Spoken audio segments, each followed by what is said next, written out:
Top quality और consistent performance के लिए सिर्फ सिल्वर पंप नाम याद रखना।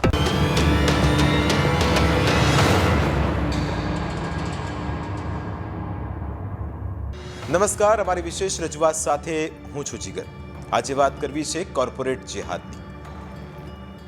ટીસીએસ જેવી કંપની હોય, લેન્સકાર્ટ જેવી કંપની હોય, ને કેવી રીતે આ કંપનીની અંદર જે હિન્દુઓને મજબૂર કરવામાં આવે છે તેની આજે વિગતવાર વાત કરવી છે. અને આવા જ એક વ્યક્તિ આપણી સાથે આ ચર્ચામાં જોડાયા છે.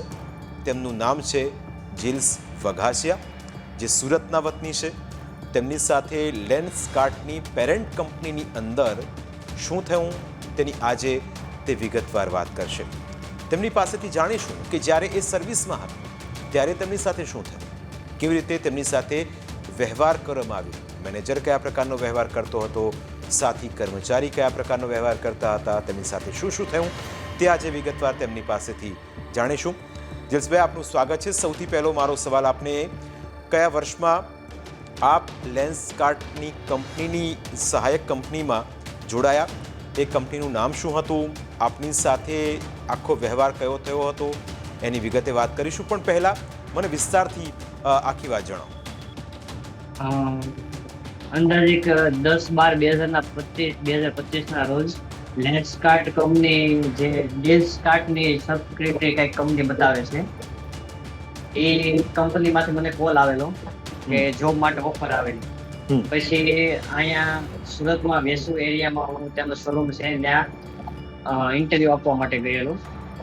ત્યાં એ લોકોએ તિલક ચાંદલોને શીખા જોઈ હતા, પણ ત્યારે એ લોકોએ મને કીધેલું નહીં કે આપણે લેન્સકાર્ટ કંપનીમાં તિલક ચાંદલોને શીખા અલાઉડ નથી.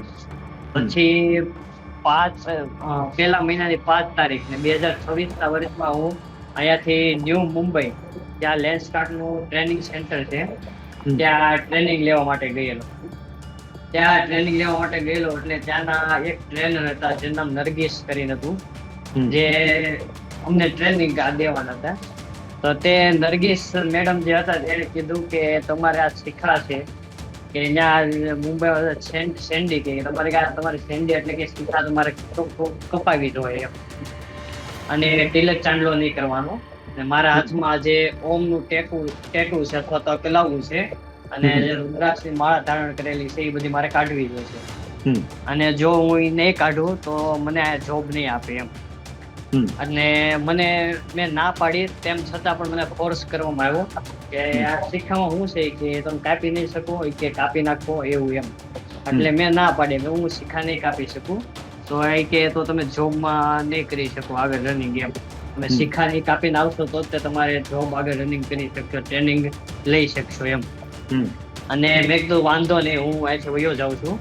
મને મારે સુરત જવાનો જે મારો જે કંઈ ખર્ચો જોશે રહેવાનો, અને ટ્રેનની ટિકિટ ભાડું થયું છે, અને હું પહેલા જ્યાં જોબ કરતો ત્યાં મારી જે સેલેરી બેનર બધું ગયું છે, તો એ મને તમે રિટર્ન આપી દો એમ. તો એ કે એ અમારી પોલિસીમાં નથી એમ. પછી મેં ત્યાંથી નીકળીને વિશ્વ સનાતન હિન્દુ પરિષદની હેલ્પ લઈને ત્યાં મુંબઈ કેસ કરેલો છે. જી. અને મારી સાથે 4-5 લોકો તિલક ચાંદલા વાળા હતા, જેમાંથી 2-3 લોકોએ તે પૂછી નાખેલો, અને એક રાજપૂત હતો અને એક પટેલ હતા. એ બે ત્યાંથી નીકળી ગયા. તે પાછા એક વડોદરા વહી ગયા અને એક સુરત પાછા પોતાના વતનમાં વહી ગયા.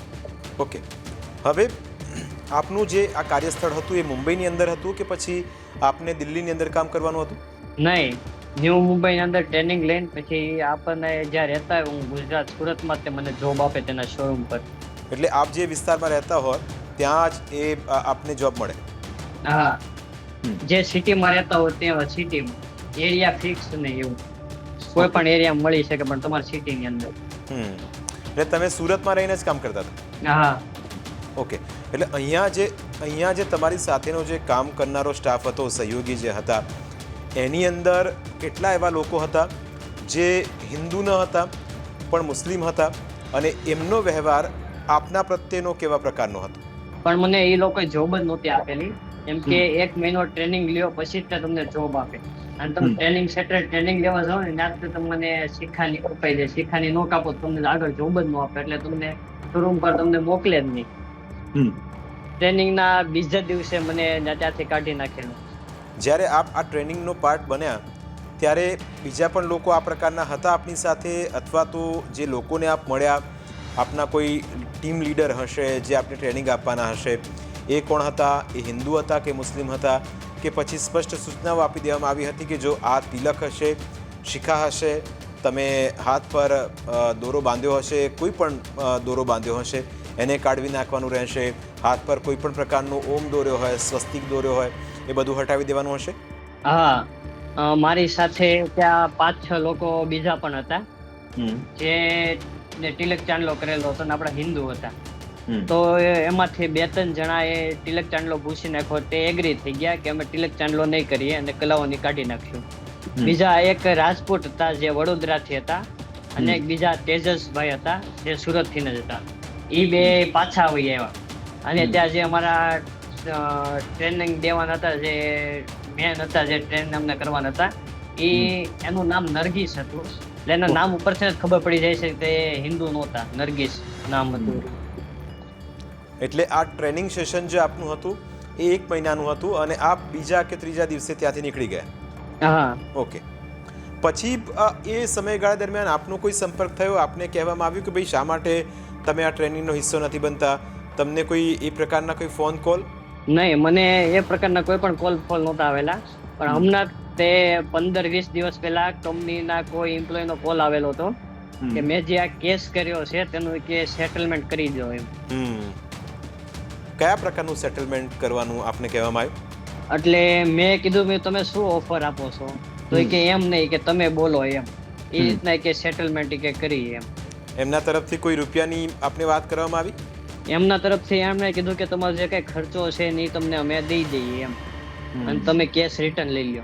તો મેં કીધું એ તો મેં તમને પહેલા કીધેલું હતું. અમે કેસ કર્યા પછી તો હું મારે નથી ખર્ચો જોતો મારો, હવે મને ન્યાય જોઈએ છે.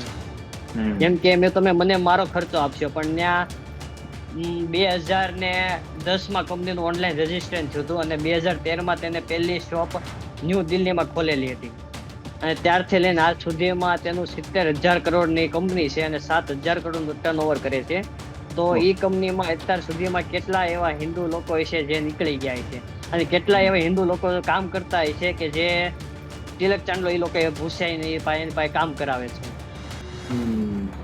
અને ત્યાં પાછું મુસલમાન લોકોને ગુરખો પહેરવાની પરમિશન આપેલી છે, શીખ લોકોને તેની પાઘડી પહેરવાની પરમિશન આપેલી છે.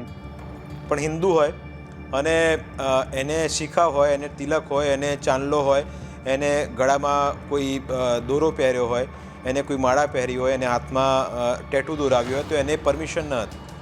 હા, એને પરમિશન હતી.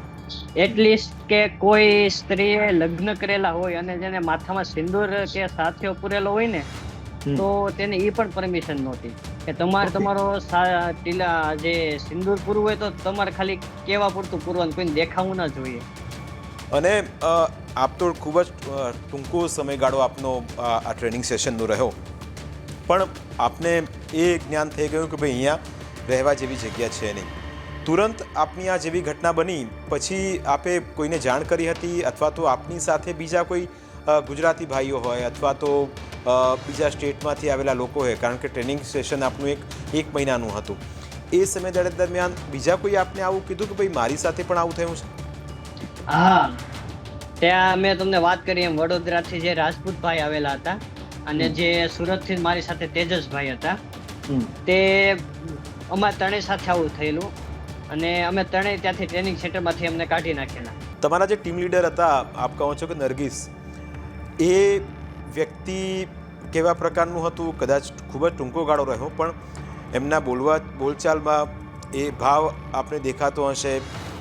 એ ટ્રેનિંગ સેન્ટરમાં આપ ગયા તો ત્યાં આપનું વાતાવરણ આપને ખ્યાલ આવી ગયો છે, ત્યાંના લોકોને કદાચ આપ મળ્યા હશો, આપની સાથેનો વ્યવહાર, બીજા લોકો સાથેનો વ્યવહાર, એ આખી ઘટના વિસ્તારથી જણાવી શકો? ત્યાં જે નરગીસ હતા તેમને જો કે ટૂંક સમયનો ગાળો રહ્યો, એટલે તેનો કઈ વ્યવહાર એવો હતો નહીં. પણ એને મેં રજૂઆત કરી, ત્યાંના મેનેજરને રજૂઆત કરી કે તમે મુસલમાન લોકો અને શીખ લોકોને પરમિશન આપો છો, તો હિન્દુ લોકોને કેમ પરમિશન નથી આપતા? તો એ લોકોએ કીધું કે આ અમારા હાથમાં ના હોય, આ બહુ મોટી કંપની છે, એ કંપનીનો નિયમ છે. જો એ કંપનીનો નિયમ અમે ભંગ કરીએ તો કે અમને પણ જોબમાંથી કે કાઢી નાખે. ઓકે, મારે હવે એ જાણવું છે કે આપને કોઈ ટ્રેનિંગ માટેનો લેટર પણ મળ્યો હશે કે ભાઈ તમે આવો અને તમારું ટ્રેનિંગ સેશન આ તારીખથી ચાલુ થાય છે, તો શું એ લેટરની અંદર કોઈ પણ જગ્યાએ આ વાતનો ઉલ્લેખ કર્યો હતો ખરા? નહીં, કોઈ પણ જગ્યાએ આ વાતનો ઉલ્લેખ નથી કરેલો મારા ઓફર લેટર. અને એ જે આ પેરેન્ટ કંપની, એની સહયોગી કંપની આપ કહો છો લેન્સકાર્ટની, તો એ જે સંસ્થા હતી જે આપને ટ્રેનિંગ આપવામાં આવી એનું નામ શું હતું? તે મારા ઓફર લેટર જે આમ કંપની લેન્સકાર્ટ છે, મારે જે ઓફર લેટર આપેલો ને એમાં ડીલ્સકાર્ટ કંપનીનું નામ લખેલું છે. અને આ કંપનીનું કામ મૂળ શું હતું? કંપનીનું કામ મૂળ છે ચશ્મા બનાવવાનું. ઓકે, જે લોકોના નંબરના ચશ્મા બનાવે છે. ઓકે. આખી ઘટના પછી આપે કહ્યું કે આપને સેટલમેન્ટ માટે ફોન આવ્યો. શું એ પછી કોઈ આપને ફોન આવ્યા? કારણ કે હમણાં જ 2-3 દિવસ પહેલાં જ લેન્સકાર્ટનું આખું નેક્સસ છે જે બહાર આવ્યું. કારણ કે આપે તો પહેલા મહિનાની અંદર આ માહિતી જાહેર કરી હતી, એક અરજી કરી હતી અને હિન્દુ સંગઠનને પણ જાણ કરી હતી. લગભગ 9/1/2026ની આ વાત છે. એ 15 દિવસ પહેલાં આપને ફોન આવ્યો. હવે કોઈ ફોન હવે આવી રહ્યા છે અથવા તો એવું કોઈ સેટલમેન્ટની વાત હવે કોઈ થઈ રહી છે કે આટલા રૂપિયા લઈ રહો અને તમે બોલતા બંધ થઈ જાઓ? નહીં, અત્યારે હમણાં કોલ નથી આવેલા. જી, હવે આપની માંગ શું છે? હવે મારી માંગ તો એવી છે કે આ કંપનીને જો ભારત દેશમાં જે આપણે સનાતન હિન્દુ ધર્મનો દેશ કહેવાય કે એમાં જો તેને કંપની જો શરૂ રાખવી હોય તો તે લોકોને માનહાનિ જે લોકોની થઈ છે એની કઈ રીતે ચૂકતી કરશે. જે હિન્દુ સનાતનના દેશમાં રહીને સનાતન ધર્મનો વિરોધ કરે છે તેની બને તેટલી તેને સજા મળે.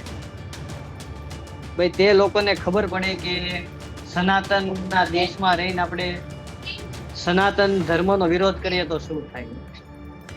આપની વાત, આપની રજૂઆત અને આપે જે આપની સાથે થયેલા વ્યવહારની વાત કરી એ ઘણું બધું કહી જાય છે. આતા વઘાસિયા અને એમણે જે કહ્યું તે પ્રમાણે તેમની સાથે લગભગ વિચાર કરવો કે 1 મહિનાનું ટ્રેનિંગ સેશન હતું, પણ એ રહ્યા ફક્ત 2 દિવસ. અને 2 દિવસની અંદર એમને એટલું બધું જાણવા મળ્યું કે તેમણે એ જગ્યા છોડી દીધી અને પોતાના સનાતન ધર્મનું સન્માન જળવાઈ રહે એ માટે ત્યાંથી પાછી પાની કરી. પણ તેમનું કહેવું છે કે જો આ બંધ નહીં થાય અને સનાતન ધર્મનું જે અંગીકાર કરનાર આપણો સમાજ છે જો એ નહીં જાગે તો આવનારા દિવસો આના કરતાં પણ વિપરીત હોઈ શકે છે. વઘાસિયા, આપ અમારી સાથે જોડાયા, આપનો ખૂબ ખૂબ આભાર. અમારી વિશેષ રજૂઆતમાં બસ આટલું જ. ફરી મળીશું નવા મુદ્દા સાથે. રજા આપશો. નમસ્કાર.